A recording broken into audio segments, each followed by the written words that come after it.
Let's give them something to talk about. I see the energy running out. I got a planet to run around. Okay. You ain't do nothing but run your mouth. No, I don't want to be humble now. You doubted me, nothing to talk about. Morning. Hey, good morning. This is podcast number 16, which is impressive. It's about 10 more than I thought we'd get. I was going to mention it at 20. Oh, were you? Okay, I don't want to jinx it. Sorry.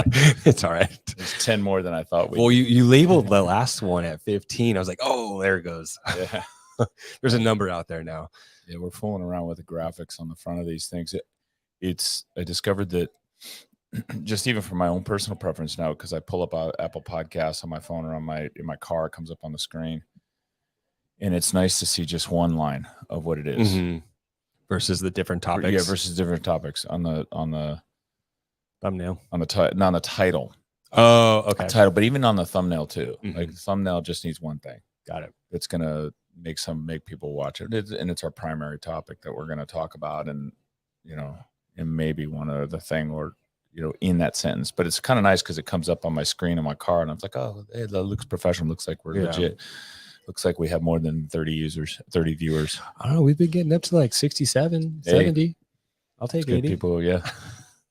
So it's a slow boil to achieve I don't even know what we're trying to achieve. We're just talking about stuff that is interesting to us as affiliate owners and programmers running Diablo CrossFit 17 years in the hopes that it can provide value to other affiliate owners and to our Diablo CrossFit community to help make them better at this, to get them more interested in CrossFit, to apply it to more things in their own lives, to help affiliates apply it to their communities and help them succeed, and really to carry forth the mission and message of CrossFit to the global CrossFit community, because that was thirsty for it. There's a lot of new content coming out from everybody, including CrossFit's producing some really good content. But we'll continue. Yeah, I like it because it's kind of a picture behind the scenes, right? Yeah. Like what's going on behind the scenes, and that's and it's fun to share that stuff. Yeah, it's fun to rehash it too, and relive it in some cases. Yeah, we're eventually if you go to our if you go to our OnlyFans page. You can get the real content behind the content. Like we need like a paywall to get the real dirt. We'll tell you, get down and dirty. Yeah, tell you all about the murder at Diablo. You really want to pull back the curtains. Yeah, for like $100. That's a real thing. It is a real thing, and it's $100 paywall to get to that. I was actually thinking about putting that one out there, but it didn't make it. No, we will hold off. We got to get past 100. Maybe that'll be our 100th episode. We can talk about that one. Yeah, we survived that, by the way, and that was in our early days. But I sent out an email this week, and it was a touchy subject. I got a few email responses back from our community on my first topic, and I don't know why I picked these topics or how I picked these topics for our weekly update. It started as a weekly update, just go out and give members information on what's happening at Diablo for the week, basically surrounding programming, what you have programmed for the week, and then any other event type stuff that's going on. And then it turned into an editorial opportunity for me, apparently. It's almost like you kind of ran out of content to share inside the gym. What's true? Like how much shit can be going on at a CrossFit affiliate in a week? I mean, in some cases, a lot of the topics that you discuss and cover is stuff that's relevant to, living a healthy life. And, that's true. And, being informed on certain things allows us to make the right decisions. And it really is about that. It's living a healthy lifestyle, completely absorbing ourselves in that, and it provides a distraction from all the other things in life. Yeah.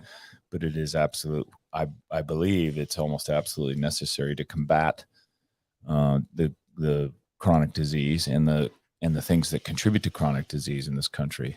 The number one killer of Americans, and actually number one killer of people worldwide, is chronic disease. Yeah. Which is diabetes.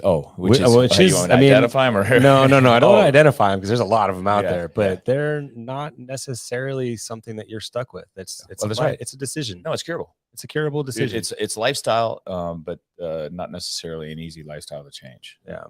Anyway, we can talk about that today because there was a report from the American Pediatrics Association that was published, and then it hit the news journals, essentially recommending for 12-year-olds and up who are suffering from extreme obesity, recommending pharmacological intervention as well as surgical intervention at that, approving of it and recommending it at that early age.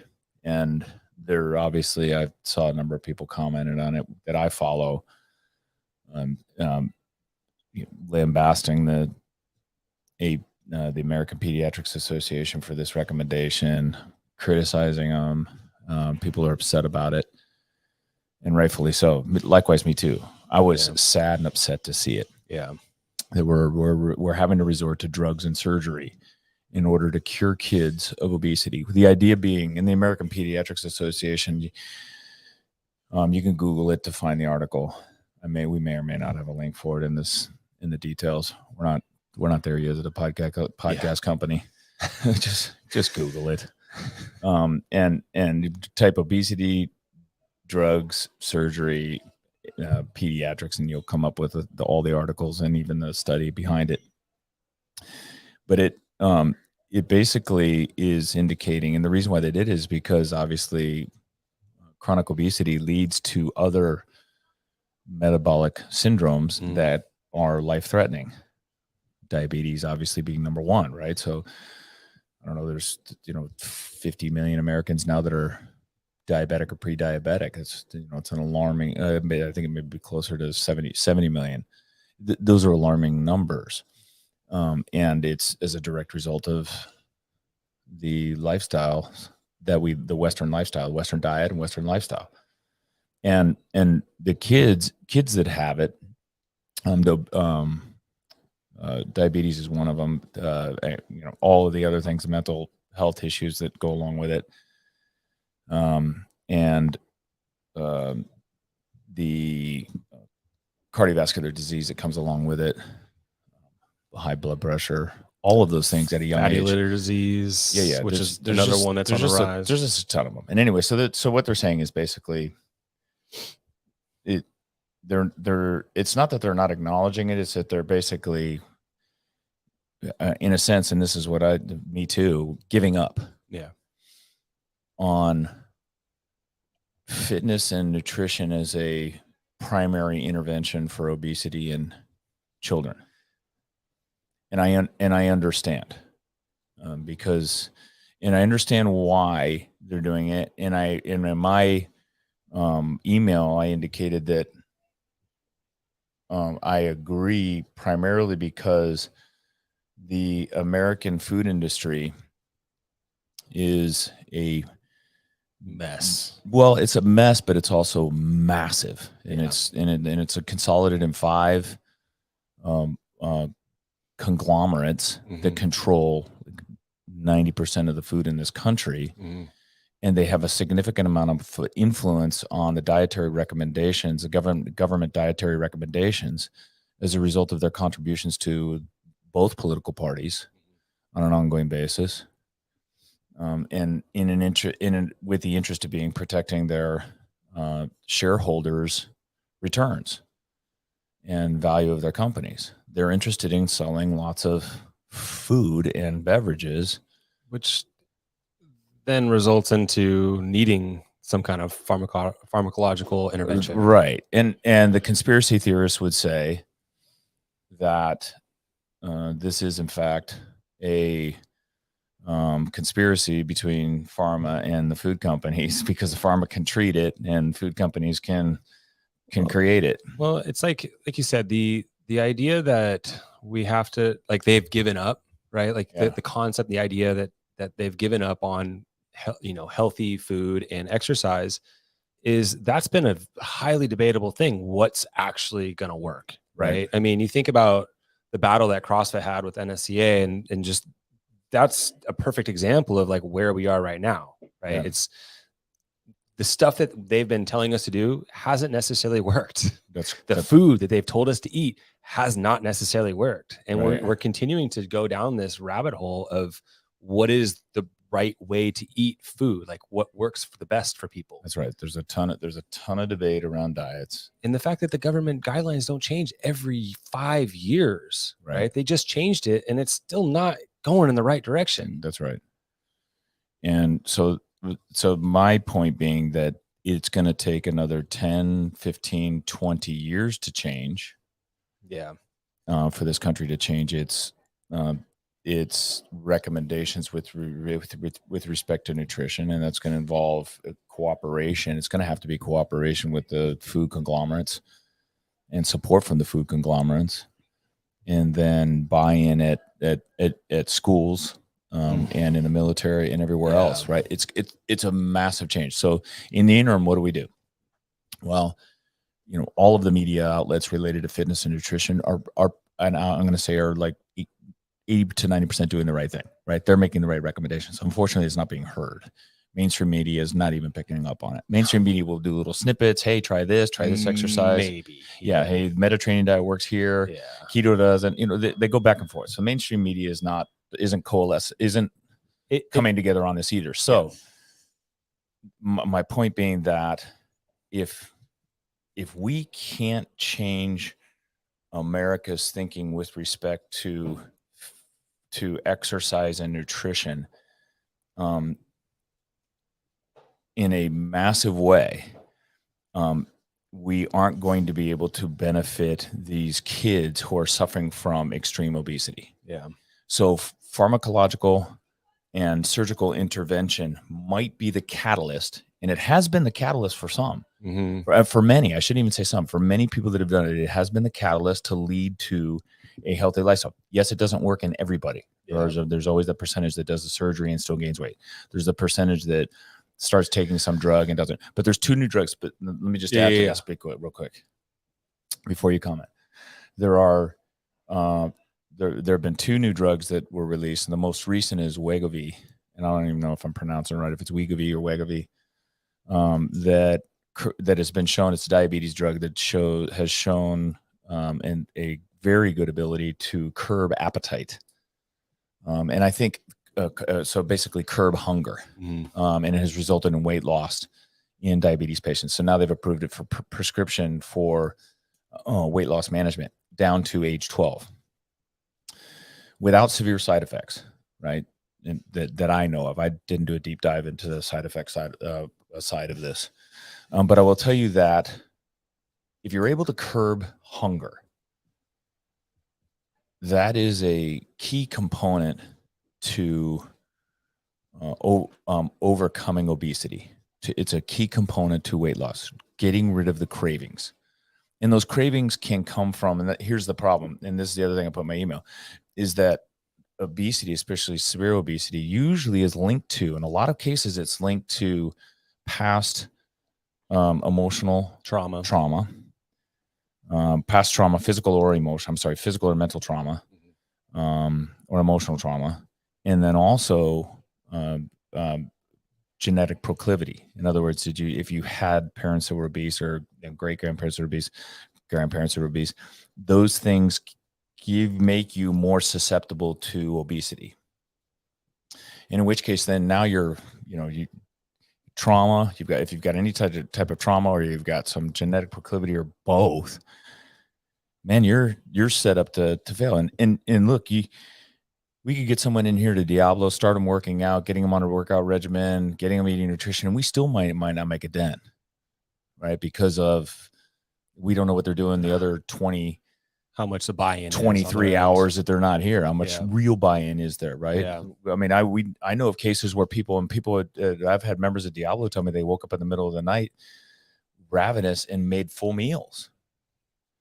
My older brother's wife, my brother said she would sleep cook. She would get up in the middle of the night, sleepwalk, and go to the kitchen cook, and then he would come down, wake her. She didn't even know she was doing it. Oh yeah, there's some deep stuff related to obesity that I can't begin to tackle myself that may benefit from intervention. Mm-hmm. And I think it's sad that a child, 12, 13, 14, 15, going through their very difficult teen years, right? Yeah. Teen years, I know because I have a 19-year-old daughter. Those are very challenging years. Go through that process, go through those years being obese and body conscious. You can have fat acceptance all you want. I'm sorry, but people are still going to take their clothes off, look in the mirror and go, fuck, I'm fat. And I don't want to be fat. Yeah. No matter how much acceptance training you give them, or you give all their peers or everybody else around them that makes them feel wonderful, it's still there. It sits as a seed and it eats at them. And that, I think, is a terrible tragedy. One, that they have to feel that way. And two, that, you know, that there's not a solution. And if there is a surgical or pharmacological solution out there, we should pursue it. And again, believe me, I'm on the other side. Like, I know you are, but at the same time, it troubles me to even have to say that. When you put it in the context of like, it's going to take potentially 10 to 15 years to actually create change, so that way we have good guidelines. I think the idea that you said, like, this is a potential good intervention is okay, but I think it's important to understand that it's an intervention. It's not a lifestyle. It's intended to be something to break the cycle, right? Yep. And a lot of the times, you know, the cravings and stuff like that, that's all hormonal, right? The leptin and I can't remember ghrelin and so like once you get those things balanced out, that's when that intervention should kind of subside and tailor off and wing off. And there's new studies linking to your gut biome. 100% to hunger cravings. And I mean, like, everything's all connected, right? From your gut to your brain. And, you know, if you find yourself on some kind of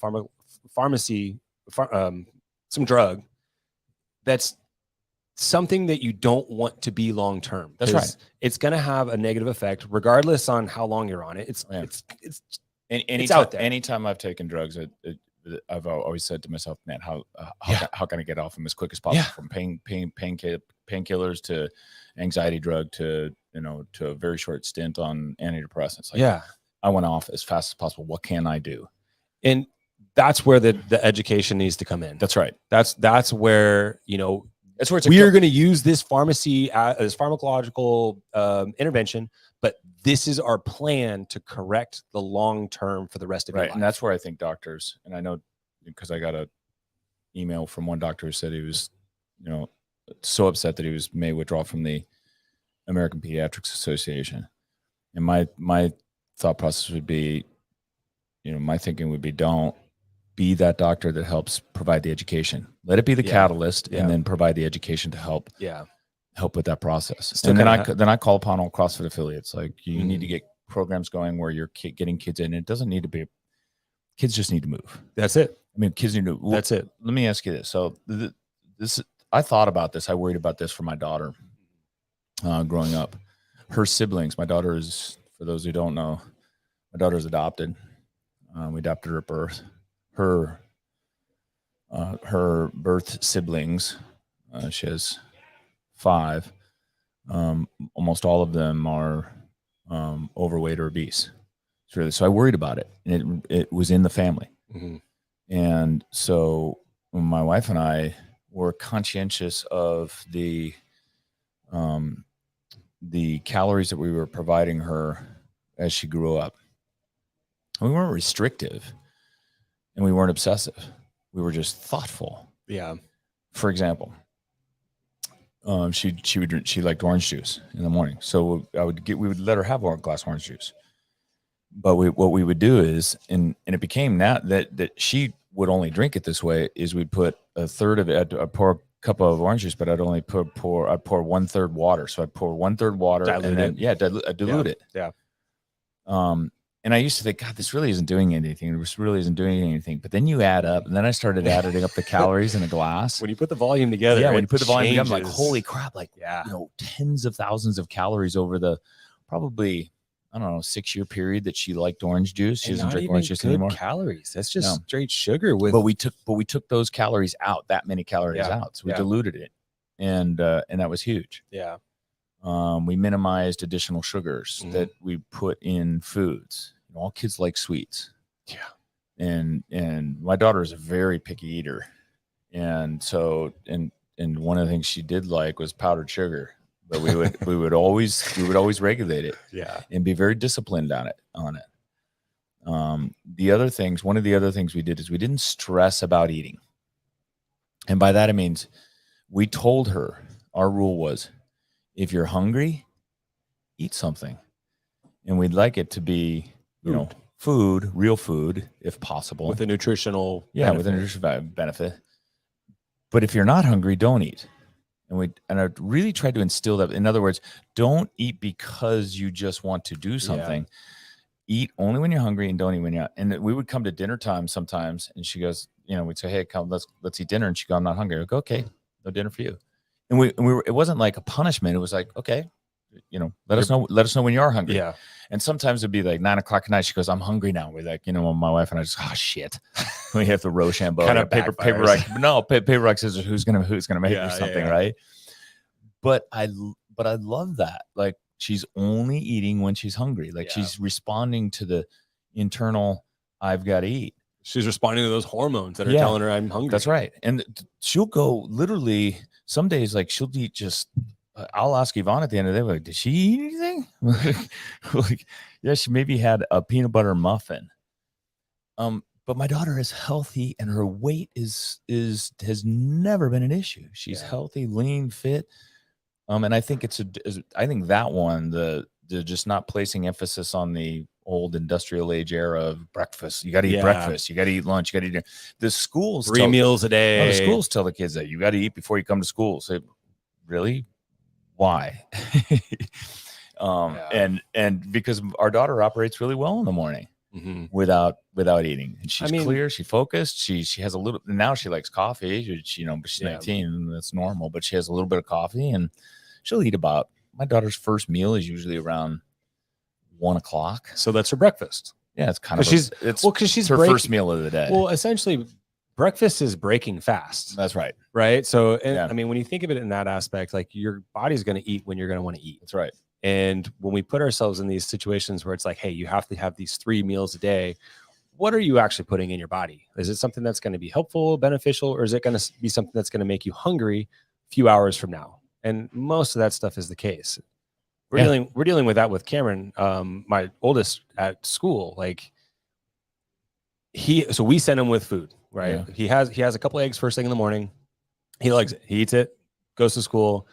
When he's at school, there's a cafeteria, and they provide food, right? Which is great. It's free food for the kids. Awesome. The food that they get is, like, honestly, it's like, it would probably be better not to have food. Like, even if you had food, let's minimize it down to something that's actually going to be nutritionally. It's all carbs, processed foods. I'm asking him. So he's 5. He's in kindergarten, and I'm trying to teach him, what is food and what is not food. Right. Like, the ultra processed food is not food. That's crap. Yeah. And I say it as is. I mean, like, that's crap. But no, what my question being was, what is the school giving? What's on the menu? I was going to get there. I'll ask him, what'd you guys have? Like, what was in the cafeteria today? Right. And it's graham crackers and cereal. Like, are you kidding me? Like, and the problem is, I don't necessarily have control of what he's going to do. Like, I'm giving him food. He goes to the cafeteria. The teacher's not there, which is fine. I understand that she's busy with class and whatnot. Right. But at the same time, like, he has the freedom to go in there and eat whatever that is being fed to the rest of his class. There might be kids in his class that are going to eat the same stuff, and he's just going along just to be a part of it. Would be a part of what? And the other thing is, those foods are unbelievably good, and they're designed to be that way. They taste. Oh yeah, no they're question. Designed to be that way. I get that. Yeah, but they taste so good, and they have the right texture. I ate so much freaking cereal. Like, dude, I can go like I crush a box in the sitting, no problem. Right, and it is so not good for you. No. And the way we would know that that he's not eating his lunch is he'd come home, his food is still in there, but then he's also running in the bathroom because his stomach's all messed up. Yeah. And then I'm trying to, like, put 2 and 2 together for him so he can understand, do you want to have this issue when you get home from school again? No. So then Right. eat the food that we send you, because that's actually going to make you strong and healthy and faster and all this stuff. Yeah, and that's Give them all the good. bullet points, right? No, that's right. Food is fuel. That's I used to tell my daughter that all the time. She's got a mantra in her head. Food is fuel. And I think that's something that we just have to do as parents to educate our kids. And a lot of the times the education out there is not easy to find when you think of like what is actually going to be beneficial. I think the other thing to do too as parents is when you get the opportunities to go to the school meetings, the parent teachers associations, those types of things, is be there and be vocal about it. Yeah. There are school systems, I don't have them off the top of my head, but there are school systems that are starting to adopt healthy eating providers, like healthy food providers that are bringing in whole foods into the cafeteria system. So the schools have the opportunity, and I don't know whether it's at the school level, at the district level, or at the state level, but at some level there is a contract that is established between the school and the food provider for the school. And there is a choice that's made on, we're going to go with this company, or this company. And I'm sure a lot of it is based upon cost. Yeah, I'm sure. Right. That's frustrating because, the low cost provider is going to provide shit food. Yeah. Yeah. And then there's but there's a decision that's made and a budget that's put out there. And I think that's where parents can have an influence. I've seen it. I've read about it in other school districts in California that have healthier options for kids. If your kid went to school and their only choice was whole foods, they would eat it. Yeah. Especially if their friends were eating it. Yeah. And that's the kind of influence that has to happen. And everyone says, well, it's the parents' responsibility of the kid. It's the parents' fault for the kid being fat. Not necessarily. There's a lot of input to that. There's a lot of input. Grandparents. Think about friends. yourself growing up. Who was the biggest influence in your life? All the times I got in trouble, it was my friends. Yeah. All the times I did something really, really fucking fun, it was my friends. Yeah. They were the influence, right? Yeah. Anytime I have exciting memories of me doing something as a kid, there's probably a friend in there or two friends in there that was right there with me. Mm-hmm. And then, I have some beautiful memories of my family and the influence. But let's face the facts that peer pressure is significant, especially at schools. Yeah. And if you can control that environment so that all they have is, healthy options, or the majority of things they have is healthy options, or healthy options are perceived as the choice to make, the positive choice to make by peers, we're going to influence change. Yeah. But that's where the change really has to start, because it's the future. I mean, you talk about the times and the guidelines are going to catch up in 10 to 15 years. Like, this is where it's supposed to start at, right. At Cameron's age, when he's 15, or when he's 5 years old now, what's it going to be like in 10 years from now when he's 15? That's right. You don't want to fight that battle. No, I'm new to the battle. Well, I tell you what, no, I mean, it's like, I feel for parents. I saw this when I was on swim team. It broke my heart to see kids that were obese. And knowing the issues they had, being in swimsuits or doing swim meets. The parents don't want them to be that way. And the parents are doing, I think, as much as they can, especially here in the Bay Area where they have to, both parents have to work. They're doing as much as they can. And at the same time, they want their kids to eat something. They want them to eat something, but it's also, there's so much treats involved. Like, we had soccer, right? For example, we have soccer. What did you get when you play a sport when you were a kid? And your parents would bring a snack. It'd be like apples, oranges, some water, maybe a juice box. There multiple times we've had Krispy Kreme donuts show up after a fucking soccer game. Yeah. How is this going to be beneficial to them? That's a good point. Swim team that they would go and there'd be food there for the kids for swim team on swim team practice days. Yeah. And it was cookies and juice boxes, and it was all, and it's just fueling the fire. Well, and I think that is where those organizations, obviously, and again, that's where CrossFit can help, because CrossFit can educate its communities and encourage those parents to be that parent that is the one speaking up and demanding that there be change in these organizations. And get yourselves involved in those roles where you're helping make those decisions. And kids don't, if they don't like the whole food that's in front of them, they don't have to eat. Your kid will. Look, and I don't want to say this callously, but your kid's not going to die from not having a snack at a swim meet. Kid's going to be fine. They're going to know what to do. And they get hungry enough, chances are they're going to eat something. Yeah. And what you want to do is set a standard.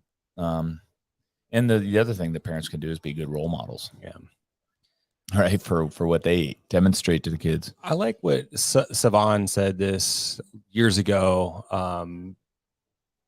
The blueprint to growing a human is all in the main side, or all in what is fitness, right? Like the journal articles and going through a level 1 certification. That's going to give you all the tools that you need to raise a healthy kid, right? Yeah. So, I mean, as parents out there, I would just recommend just educate yourself on what you yourself could do for yourself, but also how is that going to translate down to your kid? Yeah. Because it's the future. And picture your kid, if you're having kids now, picture your kid at age 18. You got them all the way through. You got them successfully through their teen years. You got them through school. Picture what they look like. And I think it's okay to do this. Yeah. Picture what they look like. It's going to take work to get them to look like what you have in your mind of what they're going to look like. That's like a really good point. It's a really good point. That's a really good point. Yeah. It's not just plug and play. I guarantee there's arguments, there's fights, there's going without again, food. This is another one of those controversial things I'm going to say, but I guarantee it 100% of the parents get on here that hear this. And if they had a visual image of what their kids are anywhere from 0 to 10 years old right now, and they said, okay, what's my kid going to look like at age 20? 100% of the parents that listening to this are picturing their kids lean and athletic. Yep. What are they doing to get there? And that's okay. Yeah, that's great. That's because that's typically an indication of not having chronic disease. I mean, naturally, that's what it should look like. Yes, it should. It's healthy. Yeah. That's what healthy looks like. So to get there, it's not an easy journey. Mm-hmm. There's tons of temptations that your kid is going to be faced with. The food companies have it in for your kids. The pharmacological companies, it's the future of their profits. Big pharma has it in for your kids. Like they want your kids. Yeah. They want them. I say this kind of as sinister, but it's not that sinister. But they want your kid on drugs for profits. They want your kid eating crap for profit. They want customers. Right. They want customers. And your kid is one of those customers. So what are you going to do to keep them from getting your kid as a customer? What are you going to do to give your kid one fucking less thing to worry about when they're older? Right. One less thing to worry about. Anyway. Yeah. Enough of our rant on this subject. It's a big topic, but it's really important.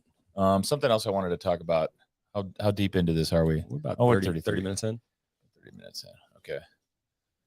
So I was going to talk about I was thinking about like 3 things as it pertains to education for affiliate owners, and then 3 things as it pertains to equipment, and 3 things as it pertains to programming. Not necessarily in the order. We can change the order up, but just I'll start it off with, because there's some talk about continuing education for affiliate owners, and CrossFit's providing some. They've got a new affiliate startup kit that's essentially a certification of sorts. It's a $500 certification that they can take and kind of learn about leases and all of that stuff. And I think that if you're just starting out, it's actually super helpful. I looked through the topics on it, and it's really impressive. Yeah. And they are minimum standards, especially as it concerns hiring, employment, organizing your affiliate, setting it up, where to buy equipment, how much equipment to buy, and most importantly, signing leases and where you put your space, and then zoning and all that stuff with C's. I would highly recommend it. If you're thinking about starting an affiliate, go take that, find $500 and take that course. It's worth the investment.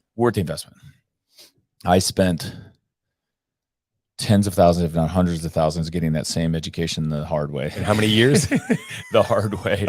Yeah. Oh, yeah, exactly. Over 10, at least 10 years. A decade. A lot of other affiliate owners, saying the same thing. Oh, yeah. They've had the hard. Anyway, but if I was going to educate if I'm going to educate myself today, like if you got your affiliate open, you're operating, and I want it, you open a few years, what education would I pursue as that affiliate owner to improve my business? And I think the first thing I would think about doing, because it's so important, is hiring good people and managing good people and keeping good people, is to take a course on managing people. Find it, figure out where it is. You can do a master's class online, do a master's class, something like that, to educate yourself on managing coaches or managing people. Mm-hmm. It's one of the things I've kind of taken, like a leadership thing. Yeah. And people ask, Diablo, how'd you get as big as you are? How you guys been around so long?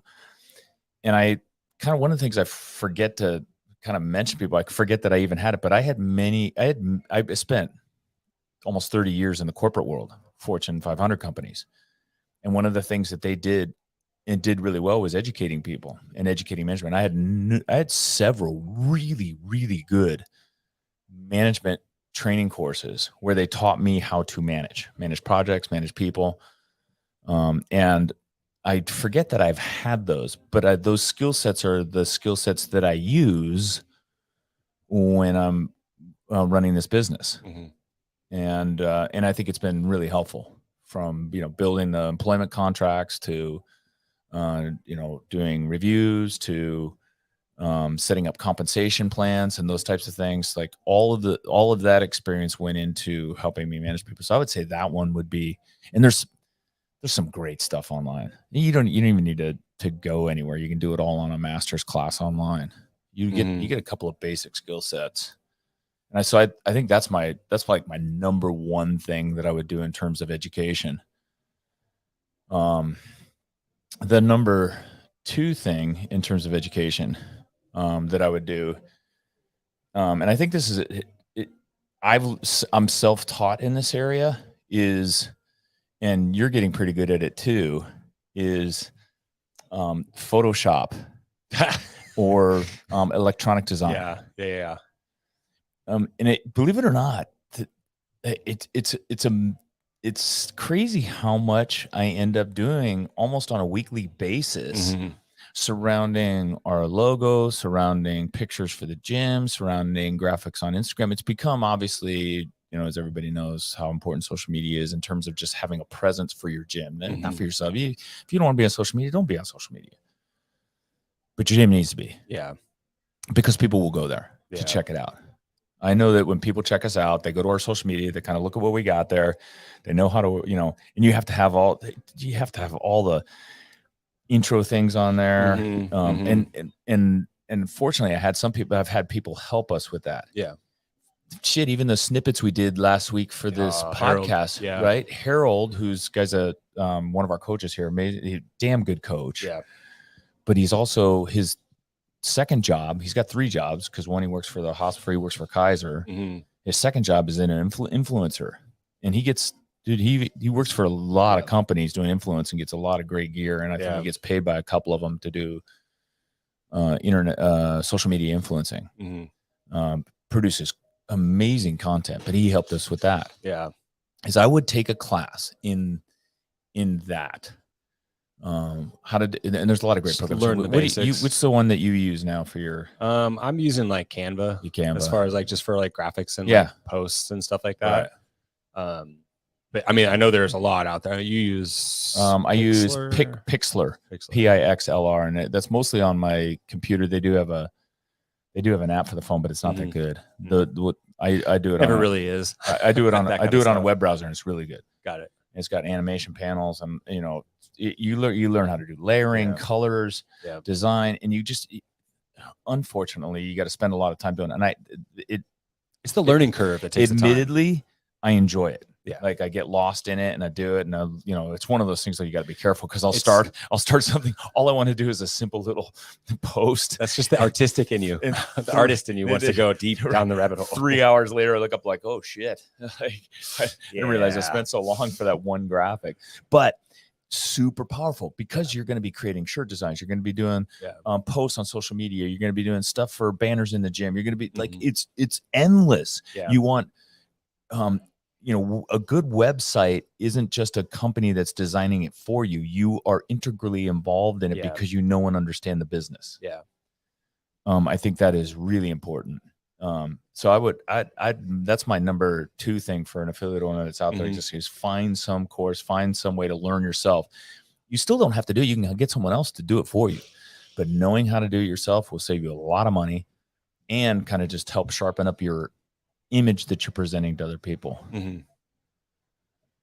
And the third thing that I would educate myself on as a new affiliate owner is, and I thought about this just because it's something that I do that I think saves time and money for the gym, and it keeps me involved in the gym, keeps me here, is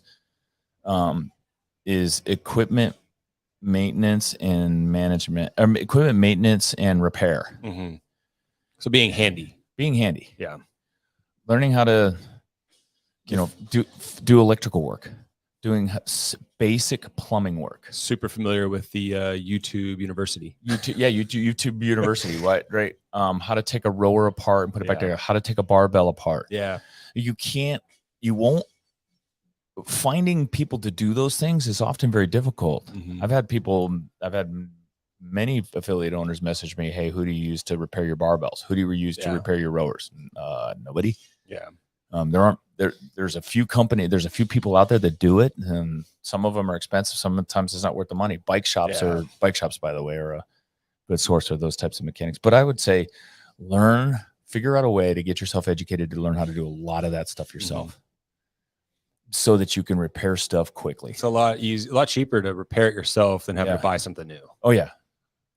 Just because it's not broken, but it's just not working. No, I'll repair those rowers and assault bikes all the way until I'm just like, okay, I give up on this thing. Also, reaching out to those companies for like replacement parts. You know, like don't hesitate. I mean, you've reached out to Assault and Constant too for like just a small little piece that broke, and it's bam, that piece of equipment's good to go. Oh yeah, you have to, and then have extras of that kind of stuff. And it's important not to let it go too long, because then your members are going to be like, man, I don't want to be on the broken bike. No.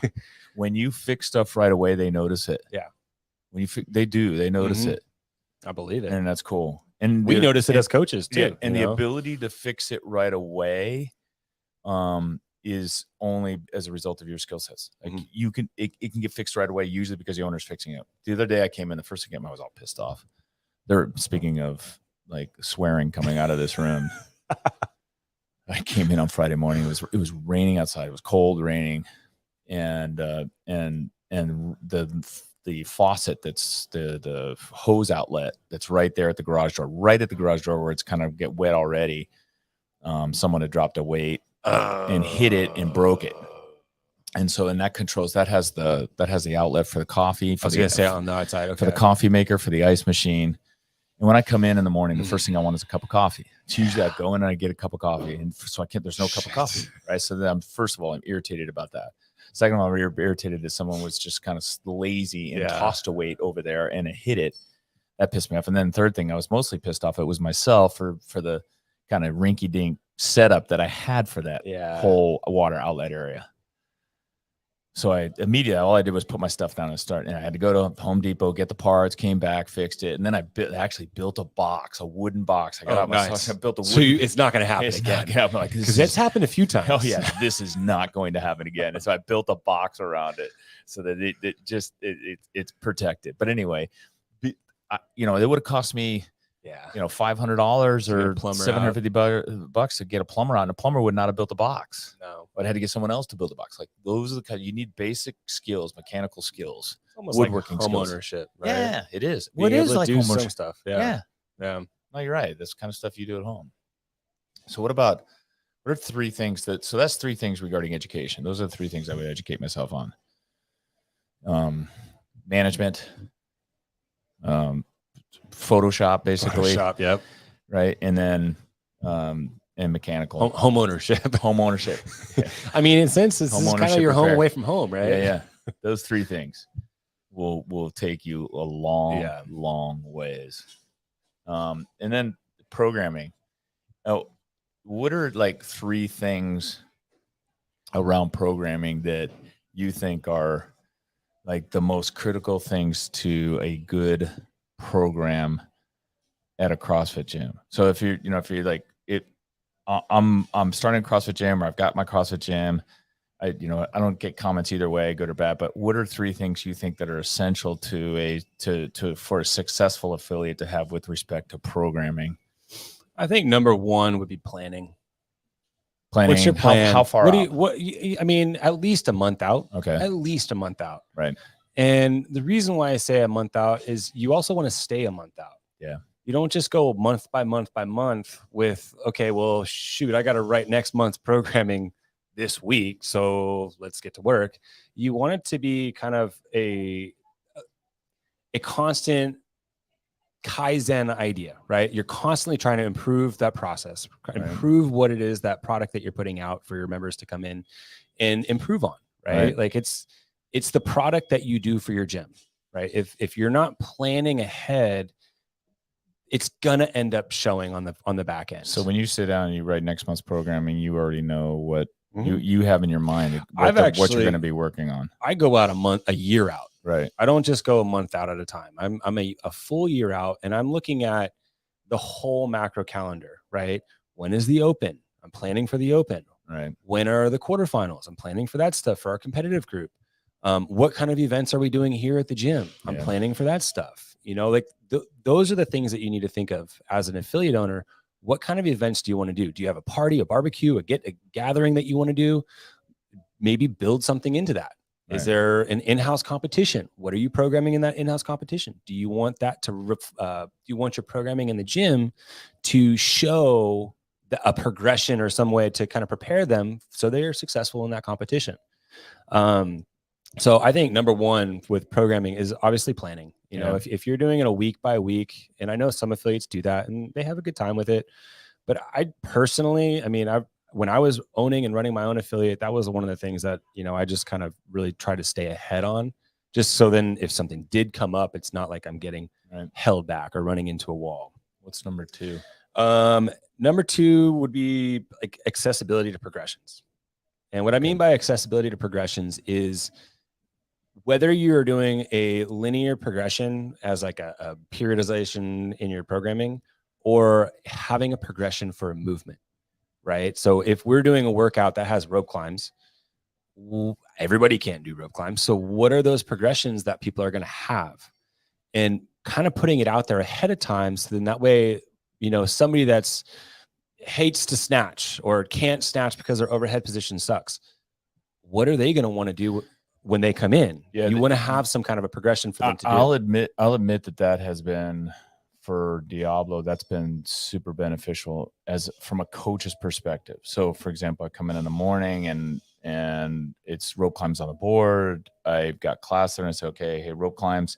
If you can't do rope climbs, I've had members tell me, no, the progression is this.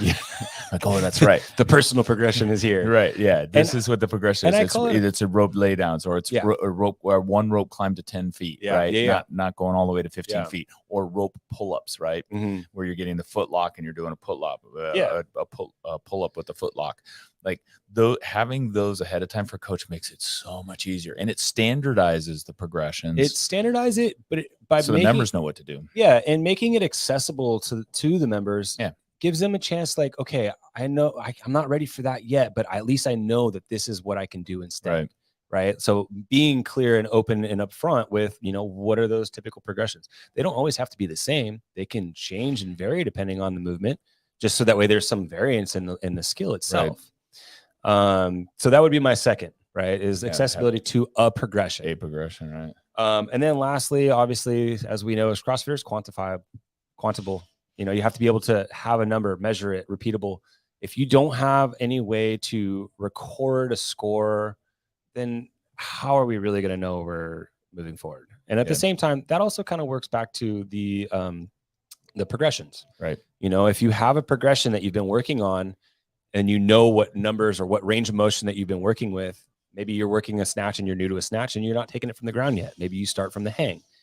You progress to get a little bit more weight, more competent with that movement pattern. Now you can take it to the floor. We're increasing that range of motion. We're increasing the way that we measure our overall fitness. Yeah, I can't. This is something that we did in the very beginning, and we connected with Beyond the Whiteboard in the very early days. We were one of their first customers, and that our members loved it in the early days. That it be on the whiteboard. And now it's in 2016, we switched to Sugar WOD. To Sugar WOD, and primarily because it was easier to present the workout, it was easier to input the workout, but it offered a social aspect. Yeah. That wasn't there with Beyond the Whiteboard. In other words, members could go in and fist bump, right, or make comments on individual athletes' performances, and that was super powerful for our community to help build that community and bring them together over certain workouts. The comments sometimes, and what's great is Sugar WOD allows gifts to go in there, and it is hilarious. But if I look at our totals, just to give you an idea of how powerful something like Sugar WOD is, the total workouts since October of 2016, our members, Diablo's members, have logged on Sugar WOD 273,000 workouts. How many fist bumps?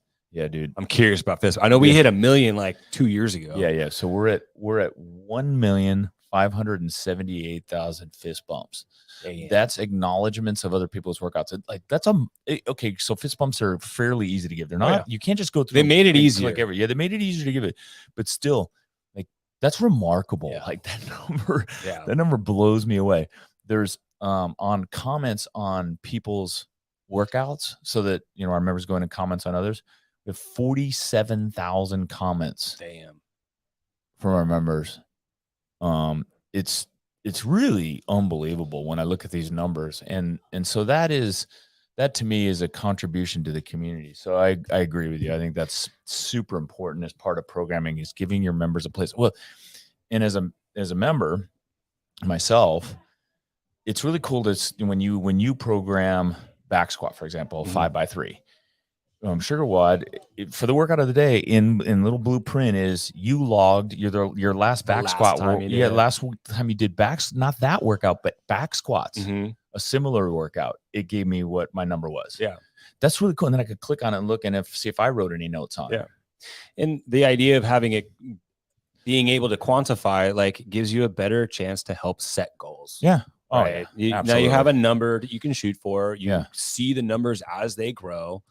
And if you're an owner, head coach that really likes to geek out on what your members are doing, you can go through and look up the benchmarks and the back squats and the barbell, and you can see what your members are doing in those things. If you really want to geek out. Yeah. But that data is really important. And I think that's a really, really big part of programming as a whole for an affiliate. Is you have to keep in mind, we need a way of measurement. Yeah. And keeping it quantifiable is really important. Cool. Those are 3 good things. So then, and then the last thing I wanted to talk about, I know we're running late, but the last thing I wanted to talk about, top 3 things, is accessory equipment that an affiliate owner would get. So I think we can pretty much agree on what the standard equipment is for an affiliate when you open an affiliate. And when you open a location, look, you can start an affiliate in garage with a pull-up bar and a barbell. You don't even need that. Yeah. You can do all body weight stuff. But accessory equipment, in addition to the basics being, in my mind, a barbell, bumper plates, dumbbells, kettlebells, pull-up bar, wall. I also agree that rowers are basic. But hands on. Yeah, that's a basic implement that not accessory, because I want to talk about accessory equipment in addition to. I just want to throw in the wall thing isn't just a basic wall. Like, you want to have something on that wall so when you kick up to it, you don't go through it. Well, that's a good point, right? Right. So there is a little bit of work in putting some plywood up on the wall. We actually learned that. I know. That's why I point that out. 3/4 inch plywood, man. We went all the way around the gym with 3/4 inch plywood. It's bulletproof. Yeah, it is bulletproof. And what's great about 3/4 inch plywood all the way around the gym, you can get that cheap shit plywood and just put primer and then paint it, and it looks great. Yeah. Is then you can tack anything up onto that wall. Yeah. It's easier to hang pull-up bars, like everything. Yep. You just like, we went 3/4 inch plywood up to 15 feet in our gym. Like I said, bulletproof. Yeah, it is bulletproof. If we ever have to move, it'll be a pain in the ass to take it out. I ain't touching it. Anyway, So knock on new wood, equipment, knock yeah. on wood, because I never I'll want take to. that. Yeah. So, but accessory equipment, like if I'm an affiliate owner, okay, and I've got those basics, what's the first piece of equipment that you would get, Jamie, as an affiliate owner, in addition to the to add to your basics? So an accessory thing, I'm thinking from a An skill additional piece of equipment that you can yeah. implement at your throughout gym. the programming. So I would throughout lean, the programming, or however. Like, yeah, however, I don't anyway. even care if it's an accessory equipment that people are just going to do after class. Could be a skill. Yeah. What's your first choice? I would put up ropes. Okay. And the reason why I put up ropes is, I mean, this is something that you're not necessarily going to see all the time, which is why it's not necessarily like your stand to go to must have in your gym. Right. But I remember when I opened up CrossFit Burn, I only had one rope. Right. Not everybody was able to climb it because we didn't have that skill. Not to mention that we didn't see it every week. A pull-up bar is something you absolutely must have because you have pull-ups, you have toes to bar, you have knees to elbow, you have bar muscle ups. I mean, there's a lot of stuff that you could use. By the way, we assume, Jamie and I assume, that rings are part of the. Rings are in part of that. That's part of the basic. Yeah, that must be basic because that's such a big component when we think about scaling pull-ups and ring rows. That's such a good movement pattern that especially newer people can have. But the rope climbs, that is something that it's unique. Then I'm going to say the next thing, or my first choice, we can each do 3 choices, I suppose. But I actually agree with you on the ropes. But the next thing would be an assault bike. Yeah. Or a Rogue Echo bike, either one. Some kind of air bike. And I resisted these for a while here at Diablo. We resisted them for a while. We got a few, and then we worked them in the. We had Schwinns there for a while. Oh yeah, we had those were good. Those Schwinn air, those weren't bad. They were okay. Yeah, they're okay. But they're a metabolic beast. Yeah. We're seeing them obviously in the semifinals and in the finals at CrossFit Games. But they are a powerful tool in building the metabolic capacity. It's really remarkable. And it's also zero eccentric movement patterns. So there's not going to be a big impact on overall volume. When you think about needing a lighter day on volume in a workout in the week, like that's something I use a lot of in the bike is to kind of dial back on overall volume. So people have a chance to kind of force people to rest. Right. Well, that's interesting. Unless they're going to completely skip. So you can run their heart rate up real high without creating any eccentric movement patterns. Yeah. Fast. Yeah, that's interesting. But those are good. The only pain in the ass with when you got rowers and you got bikes is where to store those freaking things. They are a space suck. They are a space suck, and you're moving them around a lot. We've had them in all kinds of different places in this gym, and constantly moving. Yeah, you come in next year, they'll probably be in a new place. I'm still waiting for an elevator so we can just stack it on a rack and just raise it. Like if we had a dream gym, if I won the lottery, that would be one of the things that I would whole pulley system set up. So yeah, that would be it's like what was that movie WALL-E where he rotates? Yeah. I mean, they do that with cars. Yeah. Rowers come down tank and move the rowers out, put the rowers back. Yeah, that'd be rad. Yeah. Sad that's what I would spend the lottery money on, but I would. That'd be a good contribution to the community. A conveyor system. So we got bikes, we got ropes, bikes. So I would. What would be like third choice? Again, going towards an accessory aspect, GHDs. Killing me, bro. So the GHD, I mean, it's something that we use. There's GHD sit-ups. You see that in like the games and the semifinals.